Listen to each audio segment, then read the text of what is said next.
What's up? I'm Abby and welcome to my channel. Kung bago kayo dito, don't forget to click the subscribe button. Nandito lang siya somewhere sa baba. And for today's video, i-share ko sa inyo kung paano ako pumuti. Yung experience ko, yung tips ko, and yung mga iniwasan ko, lahat-lahat nung habang nagpapaputi pa ako. Actually, right now, hindi na ako gumagamit ng kahit anong whitening products dahil I'm back dun sa normal na kulay ko. Nung bata ako, hindi ako ganun kaitim. Pero since, syempre, growing up, may mga laro-laro sa labas, mga sports, volleyball, di ba, mga outdoor games, and also, nag-swimming lessons ako, and yung swimming pool, outdoor din siya. Nag-swimming ako ng mga bandang 8 o'clock to 10 o'clock, then, mag-swimming ulit ako ng 2 o'clock to 4 o'clock. Ganun, grabe yun. So, for 15 days, ganun ako. Then, hindi na bumalik yung kulay ko, ang hirap. So, I remember, third year high school ako nun. Super insecure ako dun sa mga classmates ko na mapuputi. Nakakaingkit, ang ganda-ganda nila. Sobrang gandang-ganda talaga ako sa kanila. Nung puti nila, tapos gaganda ng mga balat nila. Then sinabi ko, puputi rin ako. Nag-start ako, tinigil ko lahat ng mga outdoor activities ko. Tumigil ako mag-volleyball, mga badminton, mga laro sa labas. Hindi ako lumalabas, tumigil ako mag-swimming. Every time na may mga outing kami, family outing, hindi ako sumasama kasi feeling ko mangingitim ako. Todo sunblock ako noon. Grabe yun. Si mama ko, inintroduce sa akin yung paggamit ng kalamansi. Ang in-advise nga lang niya sa akin noon that time, i-scrub ko lang siya dito sa siko and sa tukod ko para daw huwag mangitim. Hindi ako na-satisfy doon. So, ginawa ko yung kalamansi juice. Inirarub ko siya sa buong balat ko. As in, ka-apat na kalamansi ako per day. Dito sa kaliwa, kanan na braso, dito rin sa hita, diba? Tapos, ibababad ko sila for 5 minutes. Isipin niyo na kung gaano katagal sa CR. Ibababad ko sila for 5 minutes. Then, i-rinse ko sila. Napansin ko naman na nagla-lighten yung skin ko noon. Pero, hindi obvious na nag-lighten agad yung skin ko. So, kulang to. Ayoko nito. Kulang ito. Gusto ko maputi. Gusto ko yung maputing-maputi. So, may nag-introduce sa akin ng likas papaya.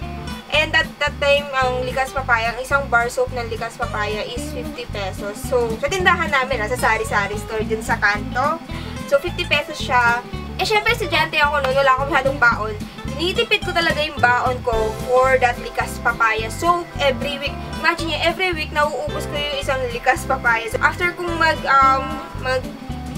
magkuskus ng calamansi juice sa katawan ko, magwawash ako ng likas papaya. Then, ibababad ko ulit siya for 5 minutes bago ako magbabanlaw. Yup! Ganun ako katagal maliligo. Pumuti ako, pero not to the point na satisfied ako sa puti ko. Medyo feel ko, itim-itim ko pa rin, hindi ako pumuputi. Mga ganong, grabe yun.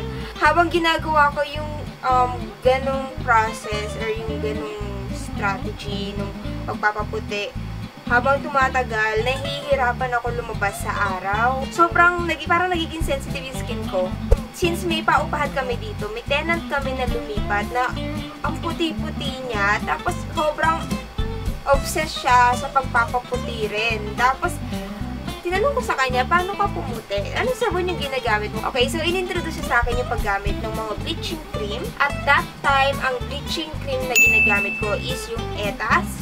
Etas is para siyang may parang powder. Then, lalagyan mo ng hydroperoxide. Ihahalo mo siya hanggang sa magmukha siyang cream. Then, ipapahid mo siya sa buong katawan mo. Kahit nasa face. For, I think, binababad ko siya for 30 minutes bago ako maliligo. Ginawa ko yun for 1 week straight. Ang dami nakapansin, ang puti ko, bilang puti, grabe yun. Pero yung naging side effect nun ay naging super dry yung skin ko.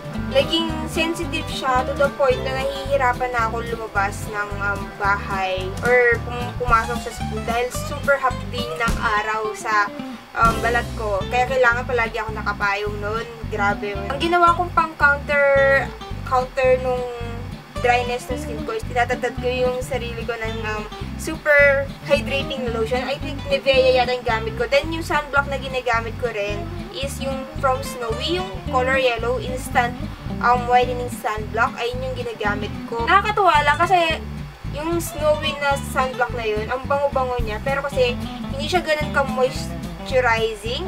Kaya naglalagay pa ako ng extra lotion sa aking balat. Ayun.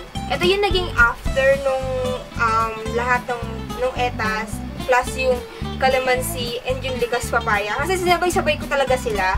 Ito siya, ganito ako kaputi nun. Pero yun, hindi nga lang ako makalabas ng bahay. Bago ako gumraduate ng college, tinigil ko na yung pagpapaputi kasi hindi na kaya ng balat ko. And, in-embrace ko na lang kung ano yung natural color ko. Which is, ito naman talaga, hindi man ako ganun kaitim. Pero, I'm super happy na naibalik yung dating kulay ko na hindi ganun kaitim tulad ng dati. Ayun ang aking experience sa pagpapaputi. So, I hope nag-enjoy kayo sa mini kwentuhan natin ngayon. Thumbs up this video para alam ko naman na nag-enjoy kayo sa ganitong klase ng video. And I hope to see you again on my next video. Bye!